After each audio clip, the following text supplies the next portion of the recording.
Okay, good evening all, and thank you for coming. We've got a little bit of a smaller gathering today. We have some people online. So welcome to Why Fertility Matters at Work and helping to create fertility-friendly cultures. I just want to introduce you to Female Product Lead. Female Product Lead is a community where we strive to make the product world and the tech world a lot more inclusive than what it is. We care about whatever your backgrounds are, whatever your sexual orientation, religion, either way we embrace it all, and we want to empower. And our vision basically is innovate, inclusive product leadership. Okay, can I have the next slide, please, Bex? Sorry?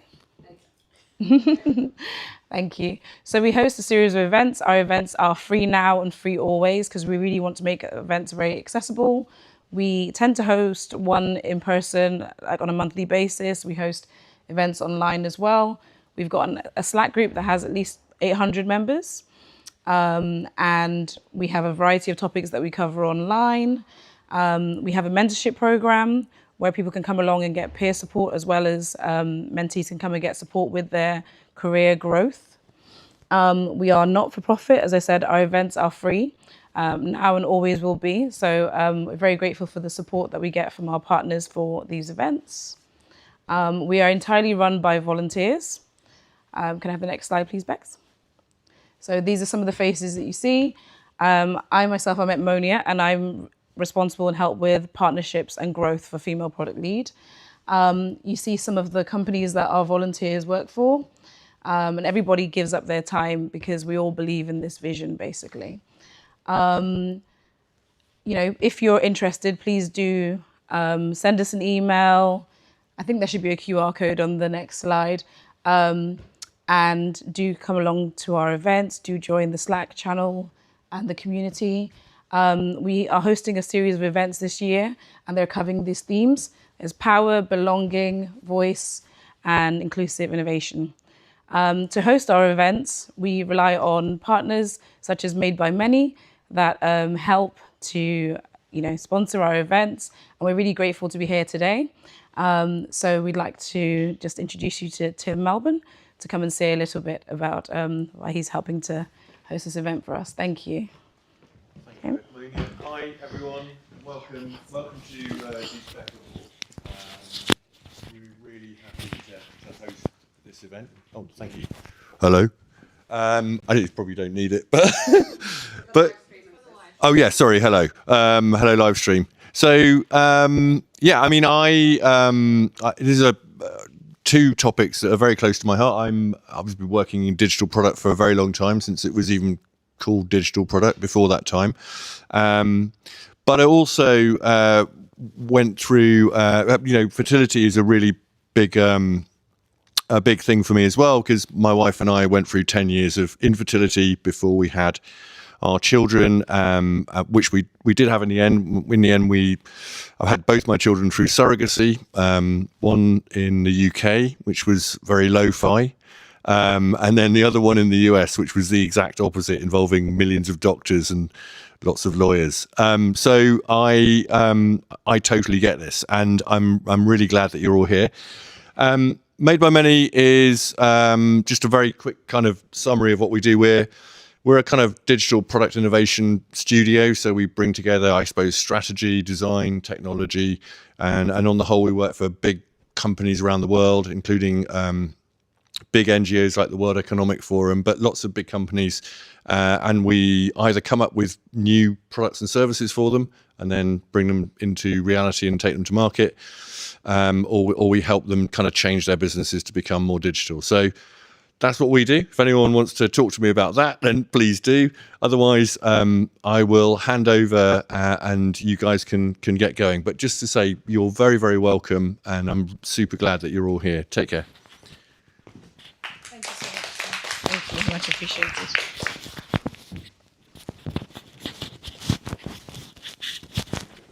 Oh, thank you very much for showing with us, Tim. I find with topics like this, it's really good once you get the conversation starting, because it just might inspire others to talk as well. And it's a ripple effect, really. I've been speaking in this space for a number of years. Really love the work those ladies do. Love to introduce you to Jennifer Elworthy and Becky Cairns. If you can please come up for Fertility Matters at Work. I'm sure the ladies will introduce themselves and tell you about their fantastic work they've been doing for the last few years. Thank you. Thank you so much. Thank you. Work out how to attach this. Right, so I think Bex is going to drive the slide, so it's going to sound a little bit like COVID times when we're saying next slide, please. Thank you so much for having us this evening. So we are Fertility Matters at Work, and we'll tell you a little bit more about us. And we are a non-profit CIC, really designed to bring open this conversation within organisations and to ensure that anybody going through a fertility struggle is supported by their workplace. So can I have the next slide, please? So what we're hoping you'll leave this session with is just a really clear understanding of who's affected, why it's not a niche issue is something we often hear. Really thinking about the impact on the individual, but also the workplace as well. What the business case is for putting action in place, and also practical tools for managers, for colleagues to really understand how they can support somebody, and all about creating a fertility-friendly workplace. The next slide, please. So just a little bit about us. So we are female founded. So I'm Becky Cairns. I'm one of the co-founders and the CEO of Fertility Matters at Work. I had my own fertility journey over 10 years ago now. I was 28 when I was diagnosed with premature ovarian insufficiency, which was otherwise known as early menopause, which came as a huge shock in my late 20s. And I was told that if I wanted to have children, I'd need to go through IVF and I'd need to do it very quickly because my egg reserve was so low. And so I was catapulted into this whole new world of fertility treatment. I was also working in a HR role at the time. So actually thought, oh, no one's ever come to me about fertility treatment. So maybe I'm the only one going through this, which I then came to know I wasn't, because there's so many people that go through this experience. But to cut a very long story short, we went through 5 cycles of IVF. I did get pregnant on the first cycle, but that didn't work. We miscarried at 8 weeks. And then the subsequent cycles just didn't work. And we had to look at a new route to parenthood and what that looked like. And ultimately, we went down the route of egg donation. So my husband and I went to the Czech Republic. We had treatment out there just over 10 years ago. And that led me to my 3 amazing girls who are now nearly 10 and my twins are 8. And for the past 7.5 years, I've been sharing our story to try and open up the conversation, to really talk about this experience, particularly from the infertility side, but also from the donor conception side as well, because that's a whole new path and I could speak for hours on that. And then Natalie and Claire are my other co-founders. They can't be here tonight, but both also have their own experience of fertility struggles. And Jen, you joined us just last year. So do you want to just share a little bit about you and your story? Yeah, so my husband and I decided we were going to try and have a baby, which feels laughable now that you could just have that conversation. I did eventually conceive, but it turned out to be an ectopic pregnancy, and that's where the embryo implants itself outside of the uterus. Mine was in my fallopian tube, which after weeks and weeks of being scanned and having medical consultations, ruptured. So my fallopian tube kind of burst, and I had mass internal bleeding, was kind of rushed into surgery and lost the baby. Obviously, there was never any hope for that baby because of where it was embedded. I went from being a really confident person working in a leadership role in a tech company to just absolutely floundering and feeling like I couldn't cope with.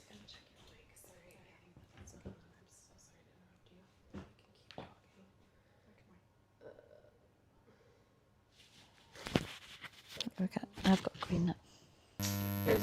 It's green. Do you need me to start again, or okay? Yeah. But all I could think of was, oh, right, just conceive again. So I did get pregnant again. I then lost that baby at about 10 weeks. And then I went on to have another ectopic pregnancy.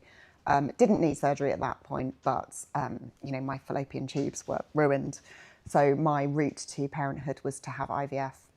I was incredibly lucky. I got pregnant on the first cycle of IVF. And, that's something that doesn't happen very often.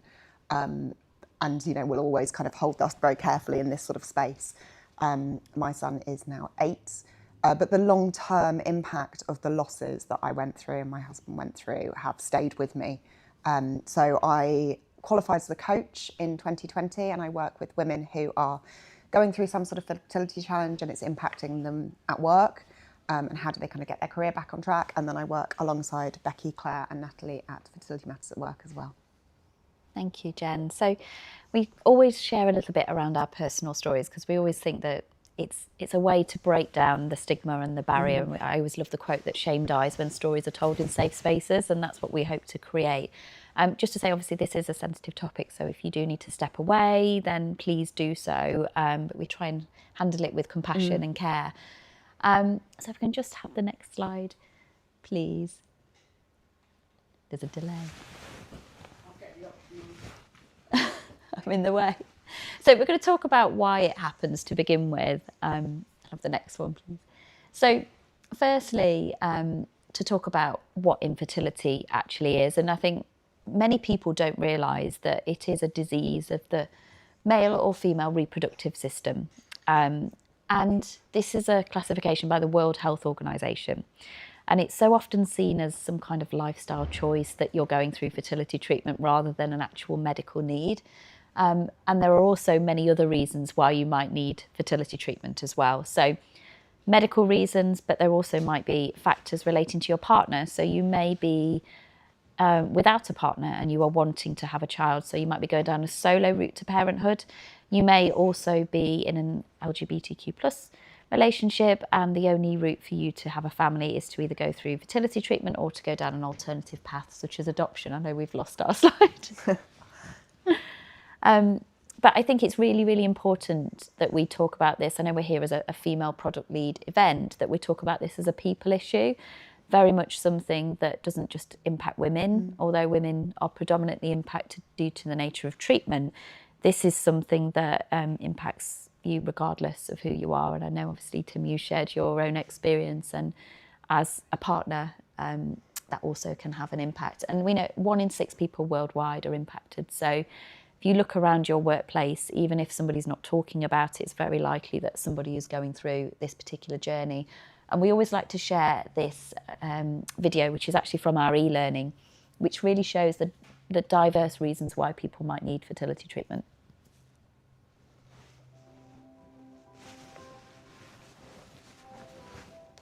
I needed fertility treatment because I was trying to conceive for 4 years, and for whatever reason, I couldn't get pregnant. I came under the diagnosis of unexplained infertility and needed a bit of help. I needed fertility treatment because me and my husband wanted to build our family through surrogacy. I needed fertility treatment because breast cancer and heart failure and a medical menopause cost me my fertility and my ability to carry a pregnancy. So I went through IVF, donor conception and surrogacy to become a parent. I needed fertility treatment because I was single and I was worried I was going to miss out on parenthood altogether. So I decided to use donor sperm to become a solo parent. I needed fertility treatment because I was told I was infertile 12 years ago. I was told it was either going to be IVF or ICSI, and they were the options on the table for me at that time. I needed fertility treatment because I'm in a same-sex relationship, and in order for my wife and I to have a family, we would need a sperm donor to help us in order to do so. I needed fertility treatment because I had a very late diagnosis of stage 4 endometriosis, even though I've been complaining of being in pain for 15 years. Endometriosis is a condition where tissue similar to the lining of the womb grows in various locations throughout the body, and when I couldn't conceive, I had a diagnostic laparoscopy. And when I woke up from theatre, I was told that the condition had pushed my ovaries together, they were kissing, my bowel was adherent to my uterus, and the consultant informed me that in order for me to have a chance of successful pregnancy, I would need to start IVF immediately. I needed fertility treatment because we were diagnosed with male factor infertility, and because I was 36, I was told I would be a geriatric mother. I needed fertility treatment because I was diagnosed with premature ovarian insufficiency at the age of 28, which effectively meant I was entering early menopause. Because of that, I needed to go through multiple rounds of IVF and then use an egg donor to finally conceive my children. So as you can see there are so many different reasons why people need fertility treatment, and it isn't just one size fits all. Some journeys are much longer than others. Some journeys, as you will have seen on there, don't end with a baby as well. And I think this is just a really important thing to point out at this stage. Just wait for the next slide.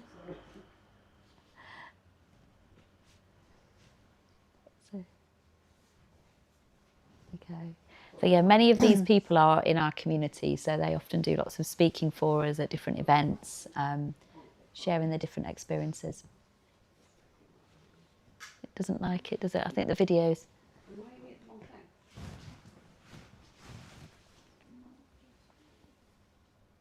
There we go. So as we've just mentioned, there's intersectionality is a big topic when it comes to fertility, and again, we see in so many organisations that it's lumped in with women's networks, family networks, and actually it's really important to think about the intersectionality across different networks. So we've talked about the LGBTQ plus experience. There may be people who are thinking about fertility preservation, so maybe egg freezing for the future, or maybe due to cancer treatment, maybe needing to go through fertility treatment. We know there are different barriers within different ethnic groups that can actually make things much more difficult. And also it's really important when we're talking about this topic to think about those that are childless not by choice as well, and how we make sure that they feel included, particularly when there can be lots of family-friendly initiatives and things going on. How do we make sure that that group feel included? And also disability as well, so that can make things even more challenging. So we just wanted to highlight that this is something that is intersectional. Is it easier if I do it because then I'm closer? There we go. So it's also important to remember that we're not just talking about IVF when we talk about this topic. There are many different paths to parenthood, and we've heard a few spoken about this evening. But also, before you even get to the point of something like IVF, there's often a lot of trying to conceive, tests, investigations, medicines that you might have to take that have different side effects.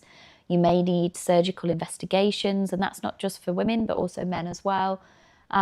You may look at things such as IUI, which is artificial insemination, and then other routes to parenthood, such as donor conception, surrogacy, and adoption may also come into play as well. And none of those are easy decisions to make. They all have their own complexities, and yeah, for many people it can be a long journey.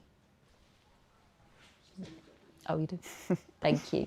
So just going back to IVF, we always like to use this diagram just to really bring to life for anybody who isn't aware what is involved in a typical IVF cycle, and actually talk about it in the context of work. And basically, the first thing to say is that planning can be really, really difficult when you're going through this, because often the start of an IVF cycle is dependent on the start of your menstrual cycle, which, as we know as women, can often be unpredictable, very difficult to plan for. So if you know you're going through IVF, you will have to go to a number of appointments, and it can be really difficult to say to your manager, I need to be at this appointment on this particular day, because you just don't know until you need to go. So planning can be really difficult. Also, during the first around 12 days, you are required to take stimulation injections, and these have to be taken at a particular time of day. They also have to be stored in a fridge. And we hear stories all the time of people bringing their injections into work in sandwich boxes, hiding them in the fridge in the hope that nobody picks up the wrong lunch, and then having to inject in toilets because there's no safe place for them to store or administer their medication. We also know during this time that you're required to go back and forth to the fertility clinic, and this can be quite an intensive process, can be every other day or so. Again, very dependent on how your body is responding. And there isn't a fertility clinic on every corner, so there's the travel time involved as well. So these appointments are quite frequent, have to happen at a particular time, and again, will impact work. There's also a trigger shot that has to be taken just before egg retrieval, and that has to be taken at a particular time.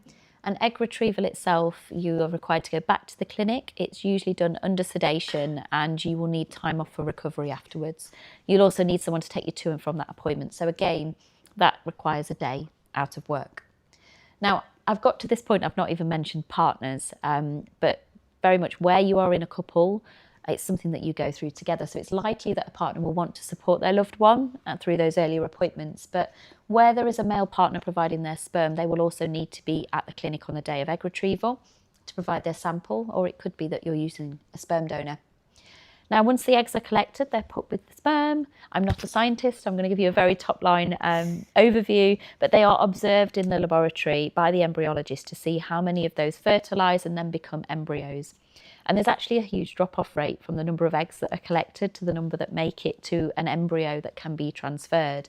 And so this can be a really anxious time for people as they're waiting for updates to find out how things have gone. And I always talk about, I remember vividly on my way out to work, getting the phone call to say, I'm really sorry, but your embryos haven't survived the night. And everything we'd been through up to that point, the physical, the emotional, paying thousands of pounds as well, was for nothing. And then I had to go into work and put on the face and act like nothing was wrong. So I think as I'm talking through this, you can see how it's impossible to just leave it at the door when you're coming into work. It's very much something you're going through. And these phone calls can come at any time of the day as well. Now, if you do have an embryo to be transferred, that's also another visit to the clinic. It's a relatively straightforward procedure. And then you are left for around 10 to 14 days, which is often referred to as the dreaded 2-week wait to find out whether or not you are pregnant. And again, that could be a really anxious time for people. And sadly, we know that more often than not, an IVF cycle won't work, and it's often referred to as a course of treatment rather than a one-off treatment in itself. So as Jen shared, that working first time is actually quite rare. And for many people, it is a long journey. So hopefully for anyone who may not be familiar, and I had no idea until I went through it myself, it just shows you it's a lot more than just a few injections and scans. I think just to put that into context as well, I had one cycle and my husband and I had decided that we wouldn't do another cycle if I wasn't pregnant, because it was just so intense that I couldn't take anymore. Yeah. And for many people, that is the case. Thank you. So yeah, I think just other implications at work. I mean, we've already mentioned some of these things, the unpredictability of it. There's no guarantees. It's often something that's very invisible at work. There can often be a huge financial pressure for people as well. So we talk about the physical impact, the emotional. Funding in the UK is very few and far between. You have to be very lucky as there's still a postcode lottery. So many people have to self-fund at the same time, which if you think about in the context of work, you realise how important it is for that stability in your job to be able to fund the treatment in itself. Next slide. And just to say with this as well, you know, these are commonalities with all the different assisted routes to parenthood. This is not just about IVF, but all of the different ways in which it'll show up, whatever pathway you're on. Absolutely. And then also just addressing some of the misconceptions. So yeah, often people think it's the solution. I thought that when someone said you can have IVF, I thought, great, that means I'll have a baby. And sadly, that naivety wore off as we went through the cycles. There's also this misconception that fertility treatment is like a simple lifestyle choice. And there was actually a piece on Channel 5 just last week on the Storm Huntley show where our report was being discussed. And there was a panellist that was saying, I don't know why people should be allowed time off for fertility treatment. It's a choice. Just like, I think he referred to climbing the Himalayas. Yeah, like you choose, just take a sabbatical, go do this. And I was screaming at the TV going, no. But yeah, many people think you choose to do it, but it's your circumstance, regardless of whether it's medical reasons or others, but it's your circumstance that brings you to needing fertility. I don't know anyone that would choose to go down this route if they didn't have to. And I think we've also mentioned around the fact that it's not always just the issue with the woman. And I think really important to point out that 1 in 4 pregnancies do end in loss, and we've obviously spoken about loss today, and often you're very aware at an earlier stage that you're pregnant when you're going through IVF, and so those losses can be even more profound. So yeah, the next slide please. I'm going to hand over to Jen now. So we always share stats and stories. You know, Becky and I have shared our stories today, and we hope that means that other people are more comfortable to share their stories, and that if they do go through this in future, that it's something that can be talked about. But also we think it's really important to share the data on this and the true story of what's actually happening. So this points out the reality behind the process. And this is from our research that we did last year, where we had 2,000 respondents who were talking about the impact that fertility treatment had had on their career and them at work. And you can see that there are so many kind of big numbers here of, and I'm always shocked by this one, of who was the 1% who said it wasn't a significant life event, because I don't know how they got through it not thinking that. But it is a significant event, and yet only 36% of employers are recognising it as that. So there's a real gap in support. 77% taking time off of work, and anecdotally that's tied treatment because they don't feel comfortable sharing it at work. You can see up here people considering or have left their job. I already mentioned the impact on my mental well-being, and that didn't end with a positive pregnancy test. That's long term. 68% saying it negatively impacted their career. I actually had a really positive experience at work. My manager was fantastic. I went on to be promoted during my IVF treatment, but it shouldn't come down to luck, and we really believe in manager training in this kind of session. And then the numbers around, being attracted to an organisation as well. So really important to see that these numbers are significant.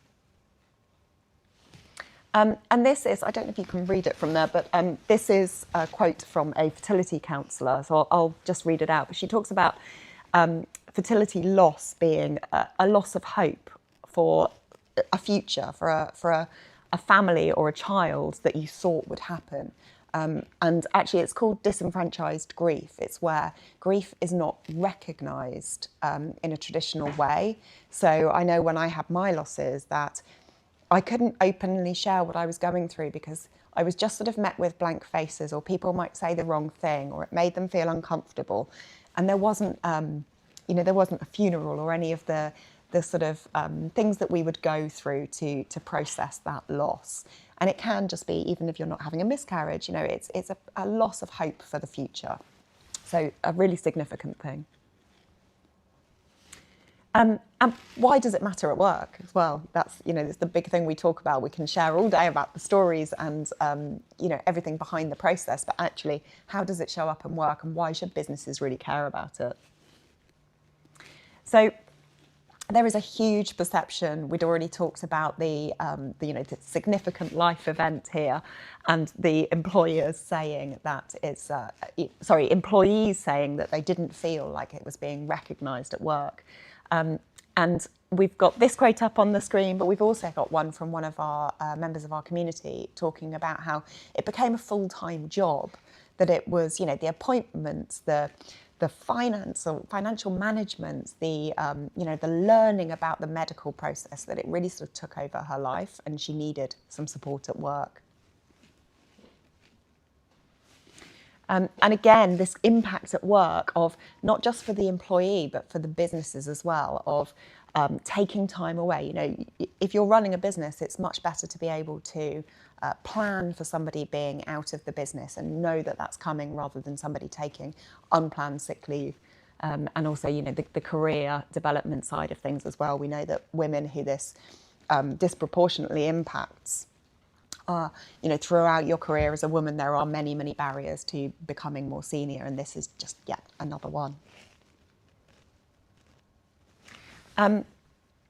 This is some cartoons, I was going to call them, illustrations, yes, by a company called, I can never say it, Fertility, who bring to life some of the experiences of our community. And this is one where the woman is going into her manager's office and she's thinking, my career's over if I share that I want to try and have a baby, to try and have a family.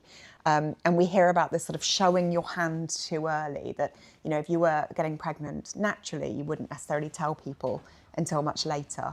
But when you're having challenges and need some sort of assistance to become pregnant, you are sort of showing your hand too early in the game, really.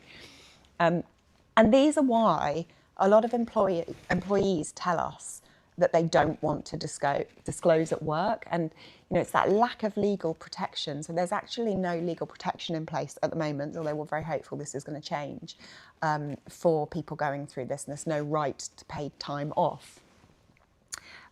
Being worried that your manager's not committed, thinks you're committed anymore, not being promoted or being offered training opportunities as well, or feeling embarrassed and ashamed because it's such a private, personal thing that sort of pulls up all these emotions, and it's just not something that you feel safe to talk about at work.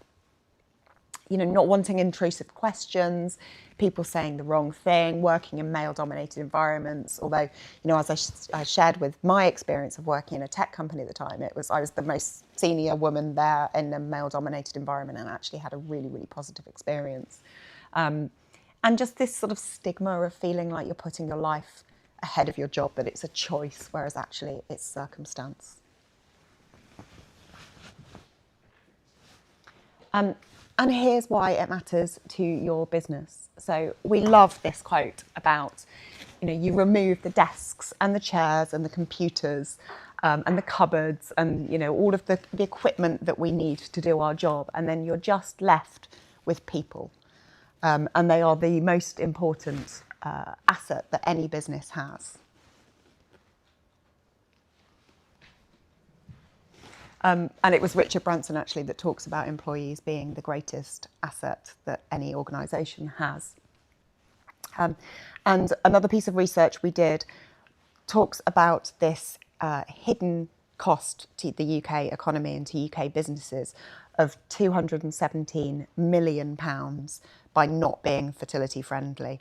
That's a loss of, tax going into national insurance going into the country, but also, businesses really spending money on replacing people, on, court cases even, all sorts of different things, and not being able to, support that. So, seeing those numbers, it really makes sense to us why a business should be fertility friendly, and to avoid all of those kind of things as well around sick leave and time off. Yeah, I think if you think about when somebody goes off sick, it's much more disruptive. If they're hiding treatment, for example, they might take a block of 2 weeks off.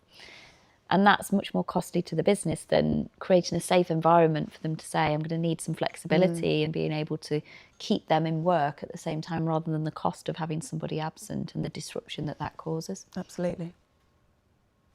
Could you go on? Oh, thank you.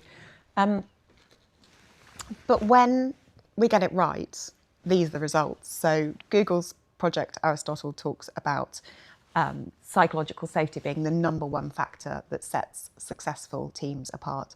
So psychological safety is feeling safe at work to be yourself, to raise concerns, to make mistakes.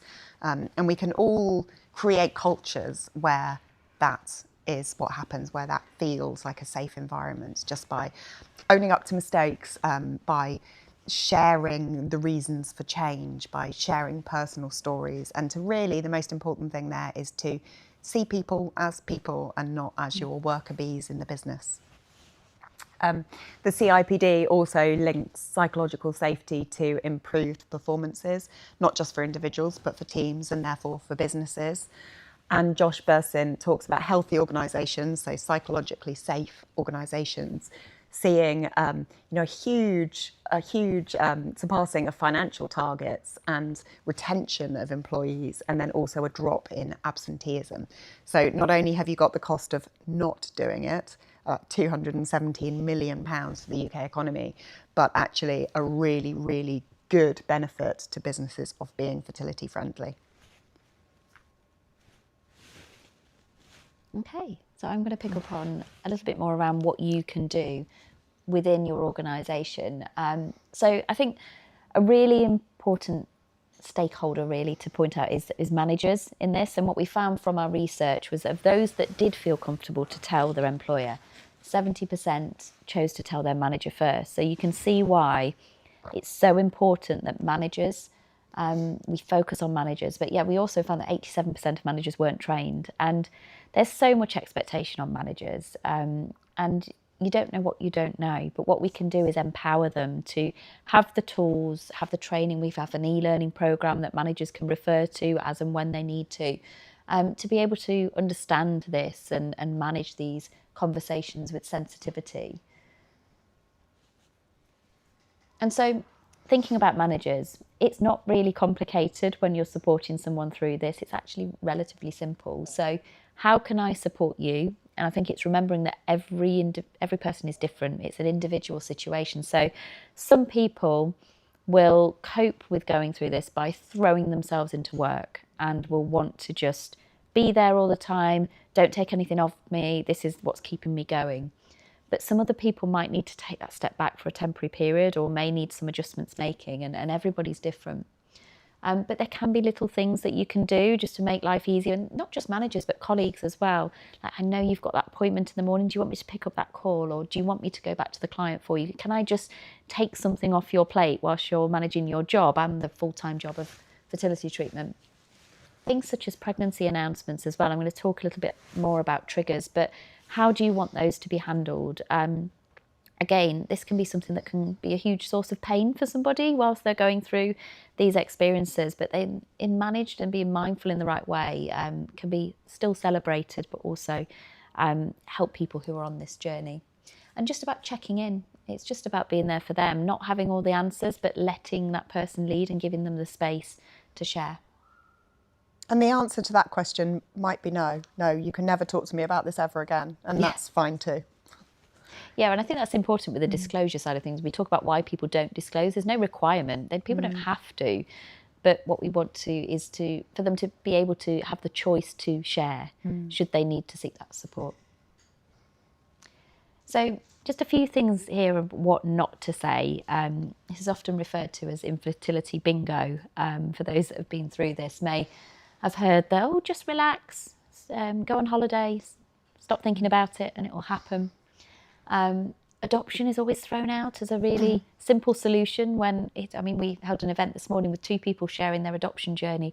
It is not a simple process and it is a whole new path to parenthood that needs to be carefully considered. It's not a direct replacement.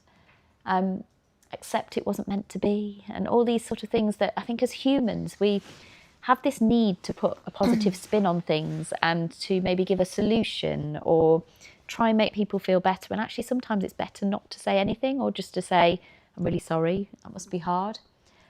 We know for people who are struggling with secondary infertility, so they may already have a child and they're struggling to conceive again.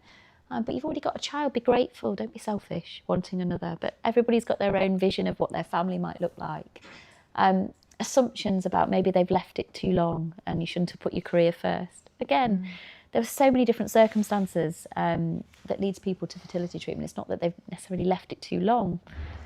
And so it's thinking about these things and just being really mindful about how you're supporting someone. You might be saying, and I think many people that say these things mean well and they want to try and help, but actually it can have a more negative impact.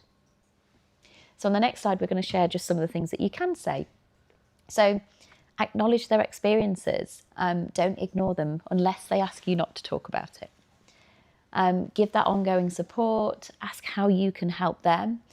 And really important to acknowledge that confidentiality and privacy. This is such a sensitive personal topic. If somebody shares with you, be mindful not to share that with the rest of the office.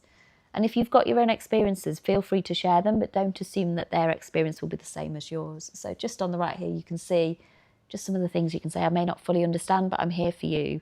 And that can just be as validating as anything else. And so I said I'd talk about triggers. Again, some of these cartoons, images that we had created really do paint a picture. So this could actually be myself being in the office. Suddenly there's a baby shower and it's a really happy occasion.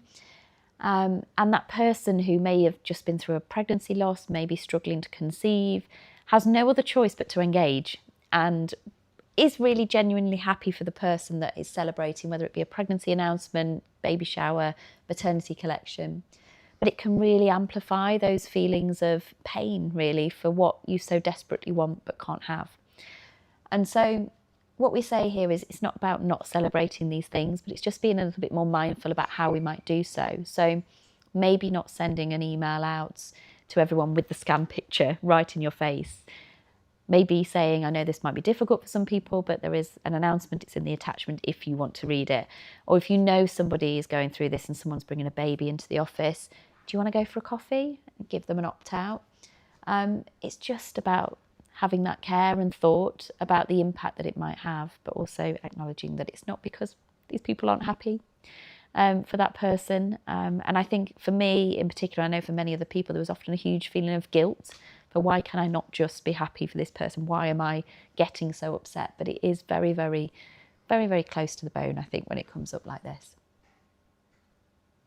So when we talk about being fertility friendly, we work with organisations to put these things in place. So really for us, this isn't a tick box exercise to become a fertility friendly employer. It's about a genuine cultural change. And we always talk about policy or guidance documents being a starting point, because often when people find out that they need to go through treatment, they may feel unsure about sharing it. In the first place, they will look, is there something in writing? Is there something that acknowledges and gives me that signal that my organisation understands this and will support me? And often that signal is what they need to be able to open up. We know that flexibility is key. So often within that policy document or guidance, it's about, okay, how would we as an organisation handle your time off for these appointments, and giving them some clarity, not just for the employee, but for the manager as well. And then education and awareness. So we do a lot of awareness raising events within organisations where we invite people with lived experience onto a panel to share.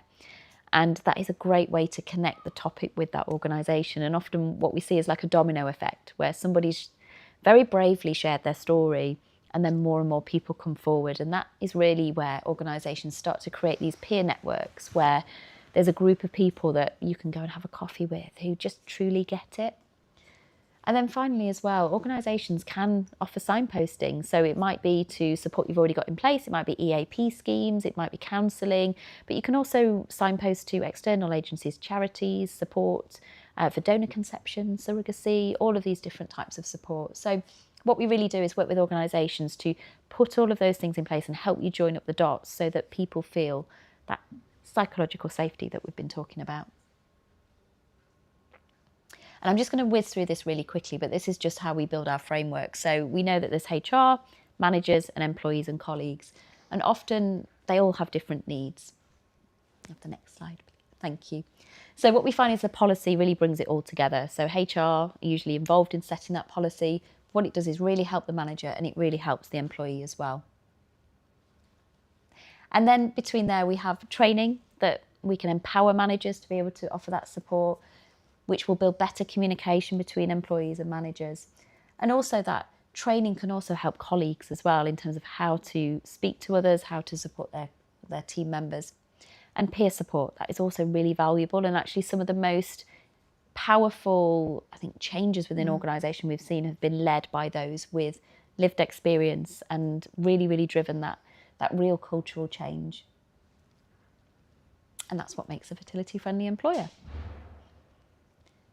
And have the next slide. And then also just to highlight financial benefits as well. And I think often when we talk about fertility support, organisations go, oh, that sounds really expensive. Are we expected to pay for people's treatment? And there are some organisations that do offer financial support, but we always think of that as kind of like the icing on the cake. If you can do that, that is amazing, because there are so many barriers. But really you need that foundation of the culture to allow you can offer payments towards treatment, but if people don't feel safe to speak to their manager, then it's going to not really give them that great experience, and you may get them leaving as a result further on down the line. So we just wanted to highlight that as well. Just a bit of an overview of everything we offer. So we do policy consultancy with organisations. We don't just offer a template because we feel it has to be within that tone of voice of the organisation. We have our e-learning, which is available for managers. We've also got one for colleagues as well. And we offer so many different awareness and educational events. In that video earlier, you saw many people in our community. We can come and talk about all these different routes to parenthood. And we have our Knowledge Hub as well, which is a really great resource that organisations can pull from, share around awareness days. It just gives you those resources to be able to help create that conversation. And that's it from us. So if anyone does want to hear from us and for us to talk about the support you've got within your organisation, if it's something you want to maybe introduce to your HR department, then there's the QR code. But yeah, we're more than happy to help. And like I say, we've worked with a number of organisations now and really seen a change. It's something we're very passionate about. So, thank you. Yeah. Yep, happy to take any questions. Oh. Yes. You can have mine. I actually have a quick question. So with your advice and your knowledge hub, is that for employees that are looking for help through their journey, or is it purely for the organisation and managers? So the way it's generally used is that we have, so it tends to be either the ERG or the HR leads that have access to it, but they put and generally put the resources onto the intranet. So within your organisation, because otherwise we're having to provide logins and it's another system for people to access. But generally the information in there, we've got things around male fertility, LGBTQ plus family building experiences. It's to provide credible knowledge to employees to enable them to better understand. We've got lots of stories as well that have been shared through their podcasts, video content. So we're always adding to it to really make sure that organisations, it isn't just like a one-time thing that you talk about. You've got comms to keep going out throughout the year as well. Cool, thanks. Does anyone have any questions they would like to ask? Oh, we have a question here.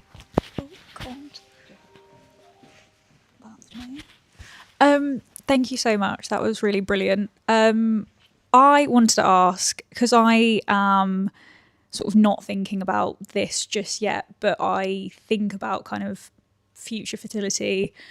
It's becoming more commonplace to freeze your eggs and to kind of plan for it in advance. But I was just wondering if you know of or have resources about where men and women can kind of get checked, like can get an insight into their fertility earlier so that they can kind of plan accordingly. Yeah, and I think at a certain age that you are, I imagine your algorithm is full of like, freeze your eggs, you need to do this, you need to think about this. So we don't specifically recommend certain places, but there are, so one organisation that I am aware of is Fertility, that do a lot of at-home testing where you can find out more about your fertility. You can then speak to a medical professional about that and then find out whether or not it's something you might want to consider. But yeah, I think in terms of the actual one that sprung to mind. Yeah, I would say Thank you very fertility much. should be a good recommendation. Did anyone else have a question?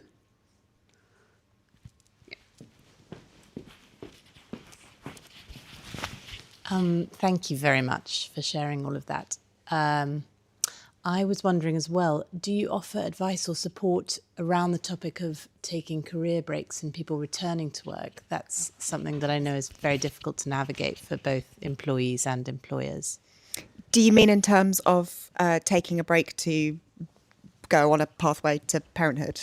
Yes. So if someone was to go off on maternity or paternity leave, the impact that that might have on their career trajectory, what managers need to be mindful of, that sort of stuff. So we don't specifically cover anything to do with sort of returners coaching or, you know, the time off that you might have, but we have partners who can, we can refer you to for that. Yeah. I do coaching as well, but very much fertility based, but I am part of, I'm an associate coach for a company called, it's totally lost my mind. I was just talking about it earlier. Effect. Power of the Parent. Sorry, it's because I was thinking of the one who we also partner with, Power of the Parent.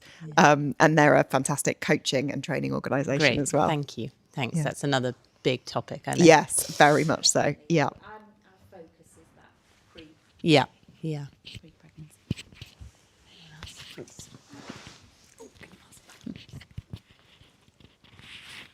Hi, thank you. That was really, really interesting.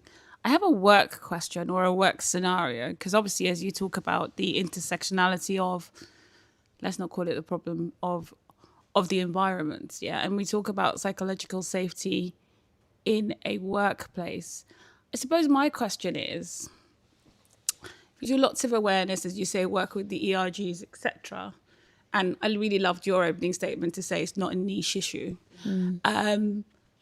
How do you talk to, I guess, the C-suites, etc., to your point about the business case? Because if you're trying to be completely inclusive, there's so many things that the business will think of as loss-making versus, do you see what I mean, in terms of trying to support the fringe versus the homogenous? Yeah, it's a challenge, isn't it? I think sometimes to get the businesses to buy in and really see the need for this. And I mean, we talk about it's the stats, it's the stories, and the stakeholders. So it's having the right people in place. And we held a breakfast roundtable just this morning at an organisation, and they were talking about how they managed to get the buy-in. And it started off with an ERG who then went and knocked on many doors to find a senior stakeholder, found somebody, because actually there are a lot of people that have been through this, you may not know, but someone who was really passionate, who then supported from a senior perspective, and they were then able to find the budget and the buy-in to do things. But I think it's really important to get them to see it not as a cost, but an investment. So this is something that, I mean, we talk about that it's hidden in plain sight. So it's there right in front of you, you just can't see it. And there can be many different ways in which you can get that buy-in. So for some, it's been some really passionate employees that have had an experience. I mean, there was one at a utilities company called Cadent Gas, and she worked in an audit team. She'd had her own experience. She spoke to someone else in a different part of the business who wasn't supported. She was supported. So she wrote a business case and took it to HR and said, look, this is what's happening. We haven't got the consistency. And they then gave her the freedom to, okay, well, present us with a policy. And then they put forward the support from us. And we've been working with them for over 3 years now. So sometimes it's just about finding the right people. But we're always happy to have calls, and we've sat down with organisations, helped them think about, okay, what's your demographic? We talk about 1 in 6. What sort of age range are you looking at? And actually you can maybe help them start to think about actually what proportion of my organisation are impacted by this, and often it surprises them. Oh yeah, we've also got, it's a free webinar recording, isn't it, that's on our website, which is about building a solid business case, and it's got practical examples of that as well. So part of the reason we did the research as well was to show this is the impact, this is the why, but also this is what's happening for your business that you just don't even know it. So it's building over time. But 5 years ago, when we started talking about this, we were met with blank faces of people going, hold on a minute, why are you talking about this at work? It's really personal. But now, and I think the more organisations that do it, the more it will inspire others as well. So there's almost that domino effect. Thank you. Thank you. I have so many questions, but I'm curious as to whether or not you've encountered like more or less interest or pushback, or at like different scale and size of businesses, because being a founder myself and also like mostly working with early stage founders, I find that a lot of them actually just really do want to do the right thing, and they're not sure at the scale that their business is, like how they can afford it or like what they can possibly do. And writing policies feels like silly when you have 5 people sometimes, but then, life happens with 5 people as it does with 3 people or 300. I'm just curious to hear.